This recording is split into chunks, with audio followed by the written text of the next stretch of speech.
I'm Jim Durst, Superintendent of the Indiana School for the Blind and Visually Impaired, and I'm pleased to welcome you to our campus. We're delighted that Governor Holcomb chose our school to present his agenda this morning.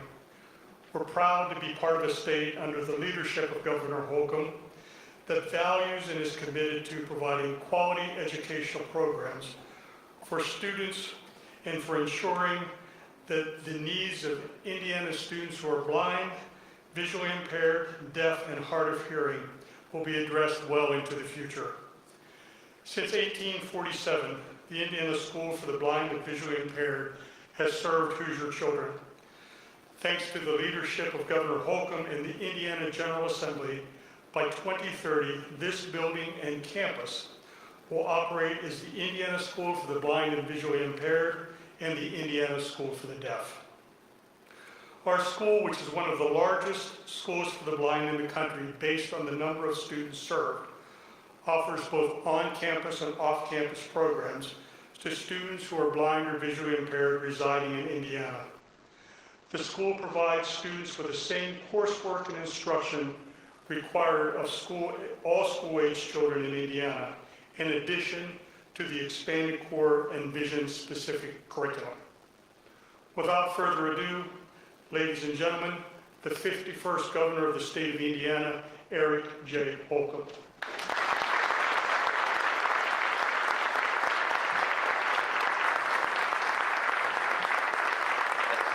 Thank you, Jim.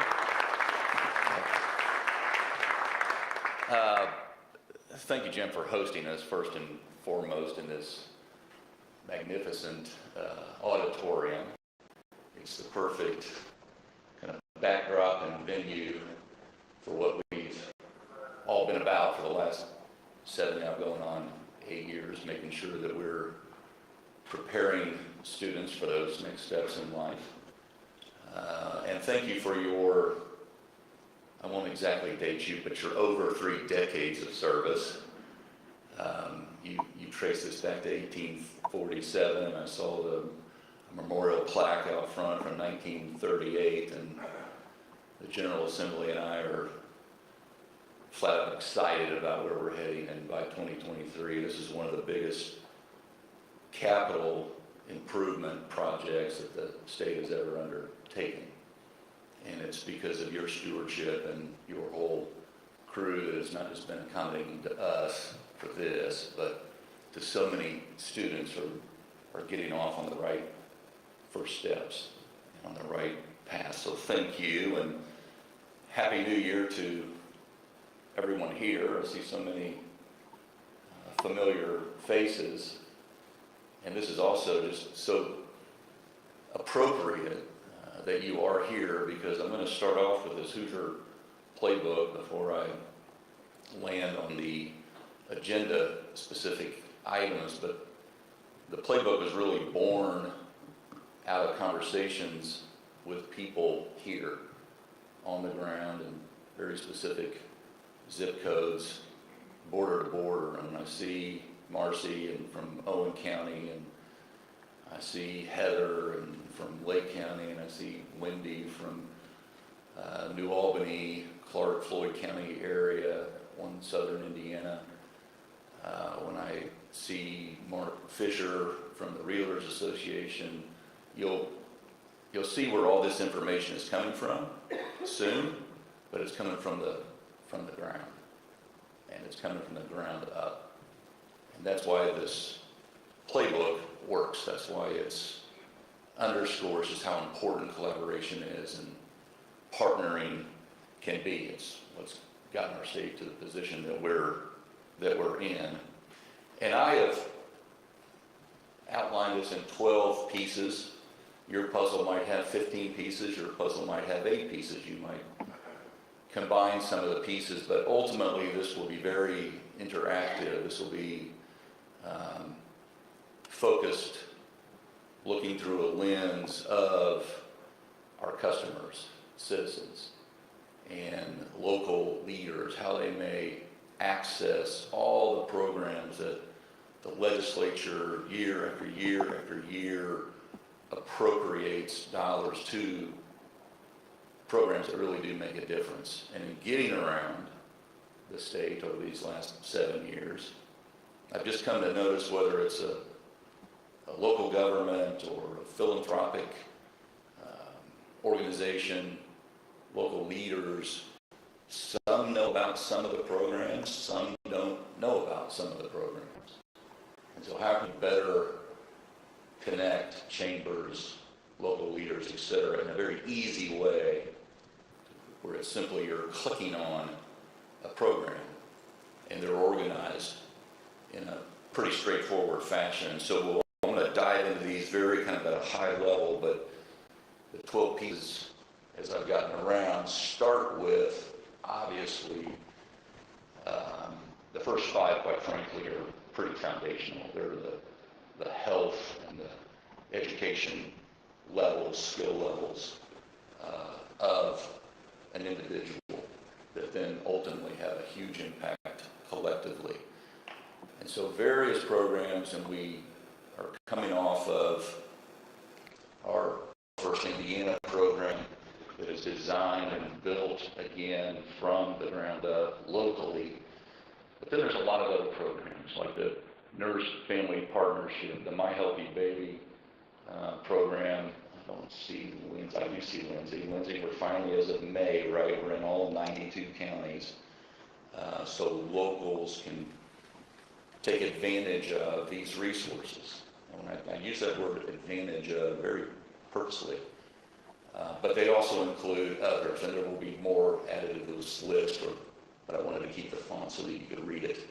But lead testing and disability services and assistance, smoking cessation, the list just goes on and on and on, but just realize that there are Hoosiers taking advantage of those programs. And just as important as our physical health is our mental health. And again, the legislature in these recent years have really leaned into this, rightly so, to make sure that we're not just providing awareness, but also access to programs that can make a difference. If someone is wanting to get clean or to get well, I want them to know that there are people, real people, not just a website, not just a let me put you on hold, but real people that want to help them get well. And we're trying to make it as easy and seamless as possible statewide, whether it's urban, rural, or suburban environments. And so we'll continue to look for ways to increase awareness of these various programs so that folks know there are beds available and they're closer than they've ever been before. We then move into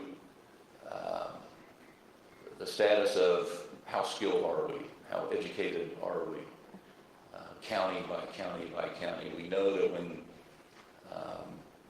we're trying to land a deal, they're looking at how healthy is the workforce, how skilled is the workforce, how educated is the workforce. And those are strong magnetic forces to where they ultimately make their decision. And that's a global, I'm looking at Rolls Royces in the house here, and the conversations that we have revolve around these first 5. We get the tax and the regulatory environment, but it really comes down to the people that are going to ensure that the business is able to grow. And so we've worked very hard and will continue to make sure that we can expand our child care, our early learning providers and services, so more people can participate in the workforce. And that means more access to programs like On My Way Pre-K and making sure that we're kindergarten ready, and the Imagination Library, which, with the help of folks in the legislature and Dolly Parton herself, we've grown that program already from 43 now 71 counties, where 90,000 kiddos got a book last month, personalized, sent to their home. So this is another one of those programs that is working, and I couldn't be more grateful to the support we've gotten in the legislature to make that happen so fast. In terms of K through 12 education as well, this is something that is just directly linked to a community's destiny, if you will, and making sure that our students are on a pathway that fulfills their, hopefully, passion and purpose in life. And there's so many. This is one of those areas where our schools are offering so many different programs to meet the needs of a specific student. You can almost drown in this sea of acronyms or programs. So we're trying to make it easier to access, whether it's the JAG program that has about a 95% graduation rate attached to students who were maybe wayward or didn't have that purpose, didn't know what direction they were going to pursue, and they get into this JAG program and all of a sudden they start to realize and see their path. And so we want to make sure that whatever it is that's offered in our various K through 12 system, that students are getting, they're seeing that pathway lit up at a very early age. And then we're making it very transparent, not just on this, in this playbook, but also with Dr. Jenner, with your GPS portal, making all this information available to the community and to local leaders so that they know not just rates, but what programs, businesses know which schools are offering which programs that they may need more students to be involved in their business. And then post high school, in this ever-changing workplace and work environment, we need to make sure that we're keeping up with those changes as well, and the programs that the state of Indiana offers in terms of adults who want to reskill, in terms of adults that want to upskill, folks who have a change of mind in their profession. There are programs in place in Indiana that are making a huge difference. These are some of the most gratifying testimonials that you'll hear when you learn of the businesses that are taking part in the employer training grants, or the individuals who are taking advantage of the worker readiness grants, work ready grants, and tens of thousands of Hoosiers since we began offering this are reskilling and upskilling and getting into another line of work. And so we want to make sure that it's as simple as, whether you're an employee or an employer, you can go find what program that you need according to your pursuit. And it's, like I said, easy as clicking on it and getting involved. We're also blessed here in the state of Indiana,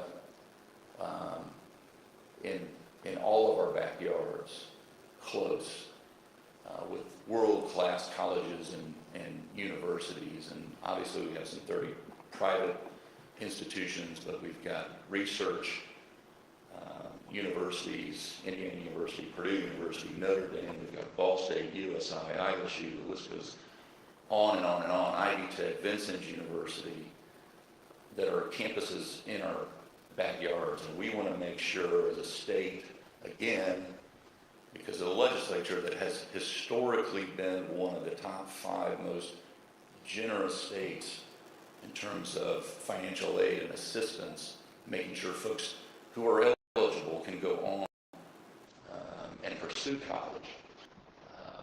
We want to make sure that we're all taking advantage of that, that when a student says, I want to pursue going to college, that they have the means to do so. And again, we want to make it easier for folks to access those programs, to access that financial aid, in addition to what we're doing with 21st Century Scholars, making sure that we're trying to maximize the programs that folks like Chris Lowry are saying, we're open and we're ready for more business, not just doing business as usual. I'm looking at Rick Waja, and I mentioned Mark Fisher earlier, and they have said, no housing, no people, no jobs. And this is quite frankly, what every state in America is trying to fill those housing inventory gaps according to the different levels of affordability. And we've come a long way. We've got a revolving loan fund that we've recently signed into law, $75 million, and we've got a Ready 1.0 program that leveraged up about that $500 million that was appropriated, ended up being over $12 billion. $4 billion of that 12 was devoted to housing infrastructure.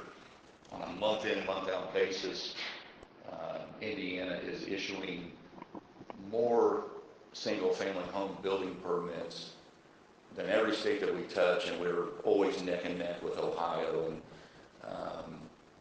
and they're a much bigger, higher populated state than Indiana. So you can see that we're making gains like a few other states. We were the only state in the top 10 in the Midwest represented just a couple months ago.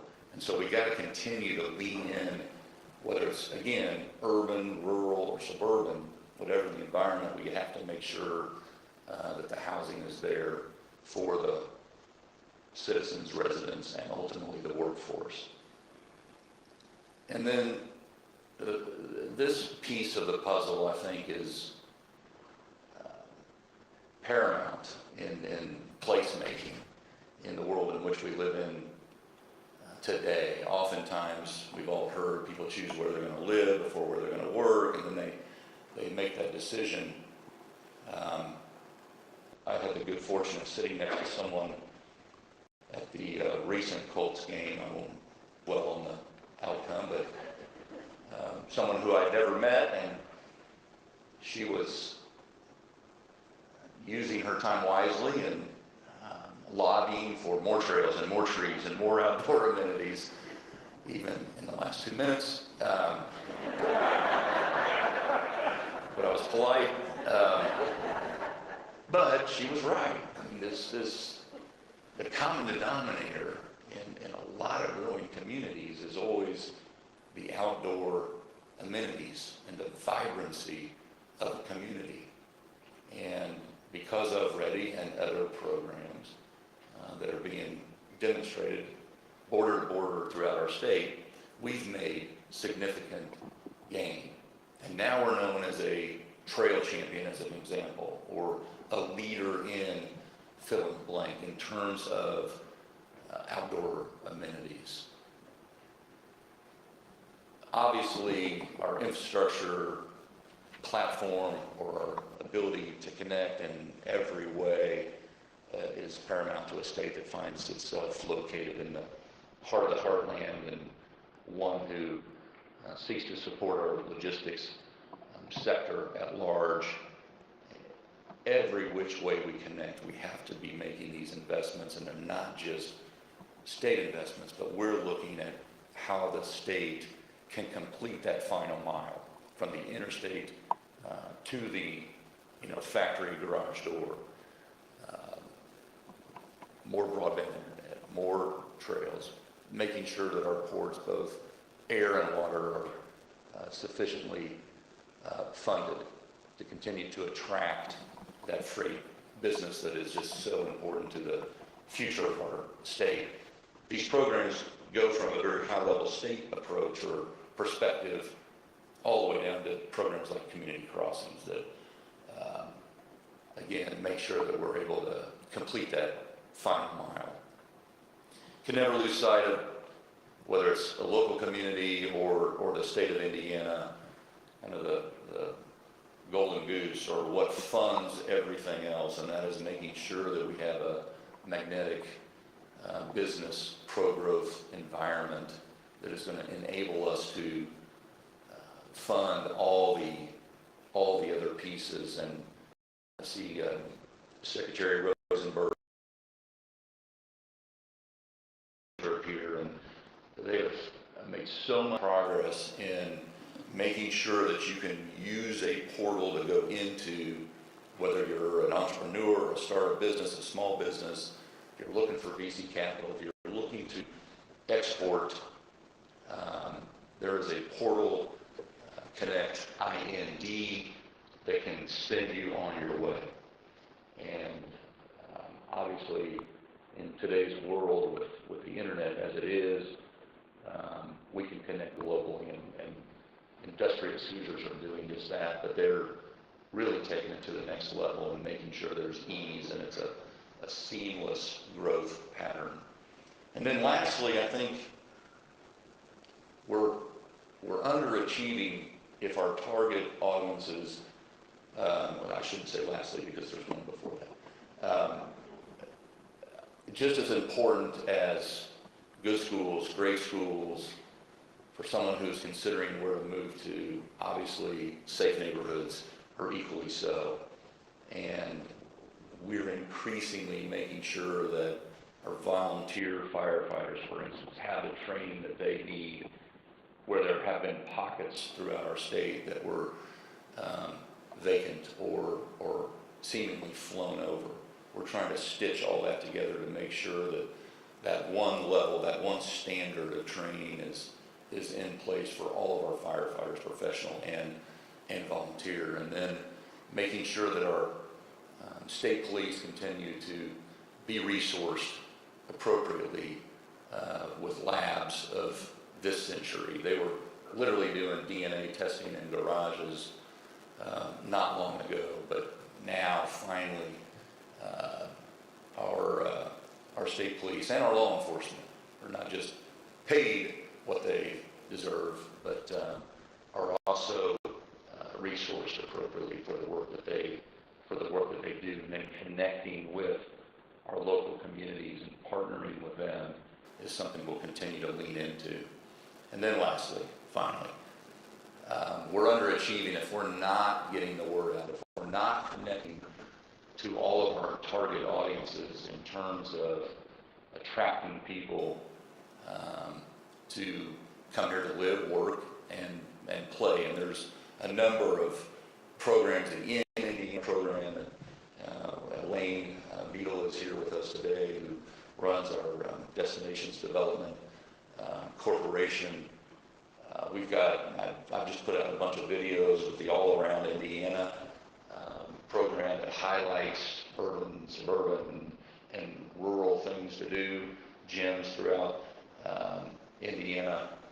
The Economic Development Corporation has got a target audience all over the world that we're connecting with every single day to make sure that they know we're making investments in our on our economic development fronts, on our community development fronts, on our workforce development fronts.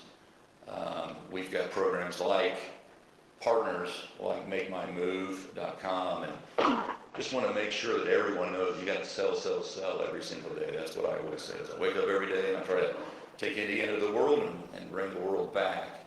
The same is true in Owen County, Indiana. I never would have known that the Dillinger gang hung out there, Marcy, had not you educated me on that at the chamber event. So having said all that, we now look at what are the updates that we need to make sure as this year begins to unfold going forward, in addition to making sure our partners have the Hoosier Playbook, and we're listening to what else needs to be on this list going forward over the next 12 months. There's 12 pieces and 12 months ahead, but we cannot take a day off or take a session off, and so we've got some legislative and administrative initiatives that we're also going to be pursuing over these next 12 months to make sure, once again, that we're seeking to take it to the next level. And no surprise, I said in 2017 that we were going to be almost religious about focusing on 5 key areas, the pillars that really hold up our state, and we've done that. We've remained focused on those 5 key areas. Obviously, those subjects may broaden or narrow according to the times, as fentanyl washes in, or fill in the blank. But we've remained focused, and one of the key areas is making sure as our workforce is today, where we have a peak private sector employment level and historically low unemployment level, where we have 400,000+ Hoosiers that don't have a high school diploma or the equivalency of one, where we have over 100,000 folks who, about 140,000 folks who say they want a job, say they will work, but they aren't. And so how do we connect those folks? And you start to look at the different groups, and some of them are priced out of child care services. So we want to make sure that we're doing all we can to never sacrifice quality, for sure, but that we're making it more accessible, that we're making it more affordable. And here are a few ways that we'll be working with the legislative leaders. I see Senator Lansing, I see Senator Rogers, I see Senator Charbonneau, I see Senator Brown, I see Senator Carrasco.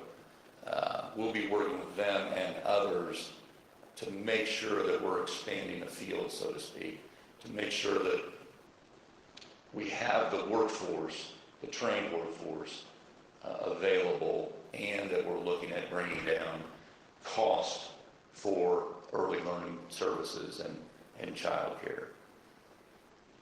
We'll also be working on increasing our reading proficiency at all levels in those first steps of life. And obviously there's a number of things that we can do focused on tightening those retention efforts to make sure that we're not just understanding, but supporting the sense that you first must learn to read, and then you read to learn. And so we want to make sure that folks aren't put at a disadvantage in grades 4, 5, 6, and on when they haven't mastered that reading skill. So there's a number of initiatives that we'll be working on that get right at that issue. It's also been said very simplistically that the more you learn, the more you earn. And there's a lot of truth to that when you look at the correlation studies. And I say the more you know, the more dough. But this is, it all starts here. And we can't gloss over this. And this is holding, more important than us back, it's holding them back.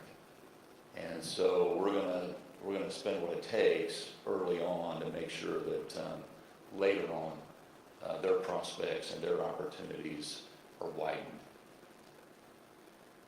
We're also going to make sure that when you look through the lens of the customer or the student in this regard, we're going to be requiring our state universities, facilities, are looking at all their degree programs and offering 3-year programs where appropriate. Purdue is just one of our incredible world-class institutions, but they've really been a national trailblazer in reviewing their degree programs and then offering some that are 3 years, so that if a student can get through in 3 years and get on with it, that's available to them. And then we'll be also asking them to look at associate degrees. Oftentimes, having Purdue or having Ivy Tech and having Vincennes University, again, in all of our backyards, a lot of students are going through community college and then maybe they transfer to one of our state universities, and they don't get credit for that associate's degree that they otherwise would have earned now that they've been at Purdue or IU or Ball State or ISU or USI. And so we're going to reverse, we're going to look at this in reverse and say, what have you accumulated to date, and has that earned you an associate's degree and then pursue that so that it properly and appropriately reflects the skill level of our workforce. We're also rolling out, see Whitney here with the help of the governor's workforce cabinet at large, a new program that we're calling One Stop to Start. And this really is in an effort to make sure folks are aware of all those, and I talked about it earlier, all of those different programs. So if someone says, I keep hearing about all this capital investment, keep hearing about all these new high-paying jobs, but what does it mean to me? What does it mean to my access to the American dream or realizing it? And the One Stop to Start campaign, and you'll think of it almost as PSAs that are coming, wherever you are physically or TV or radio, we're going to get the word out that we can help you skill up for the jobs that are there right now and that are available in your backyard. And so this effort is something that I think it's been kind of one of the missing links, so to speak. There's a lot of good work going on. Different associations, the Indiana State Chamber has a program that does this, and obviously local communities, cities and towns have programs. We want to make sure that there is an umbrella as the state sees it, border to border again, that is making sure we're getting people plugged in so that they know whatever has interfered or intervened in their life and maybe gotten them off course, they can get back on, and there's people that are there to obviously help shepherd them along the way. We also want to make sure we've just taken more of a note of the cumbersome process that it can be in responding to disasters, could be man-made or natural disasters. So we'll look at streamlining and some of that paperwork, so to speak, and make it easier for local leaders to respond in the now, not after the fact, not having it drag out. And so we'll be working with Senator Carrasco on this during the legislature to make sure that we've increased the limits as well for individuals to get access to those funds sooner than waiting on a federal declaration in the state of Indiana. Also, we'll be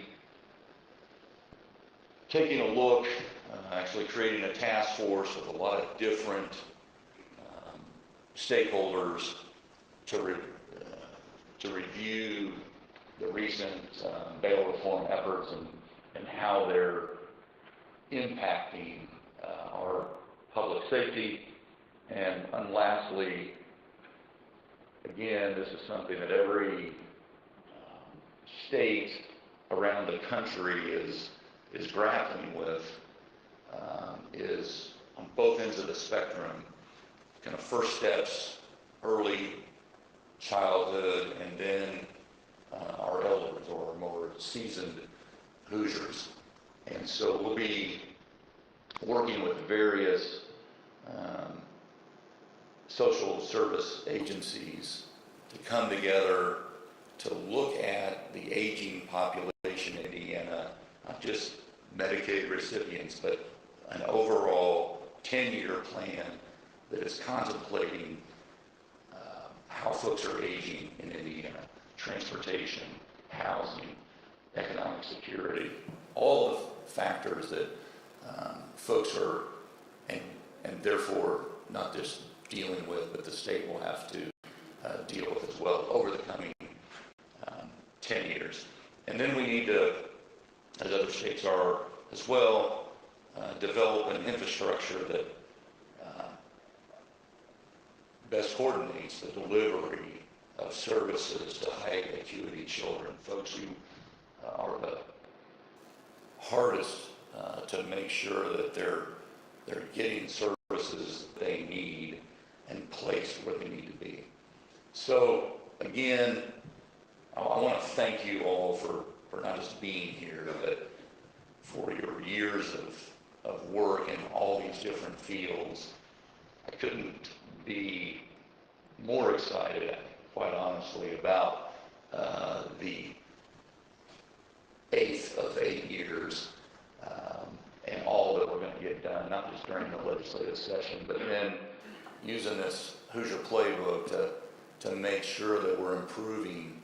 That's what taking it to the next level is all about, after all, is constantly seeking to improve on every front, again, to make Indiana the best place to live, work, and play. And with that, I think it's time to get back down to the State House and get to work. So thank you all for being here. Appreciate it.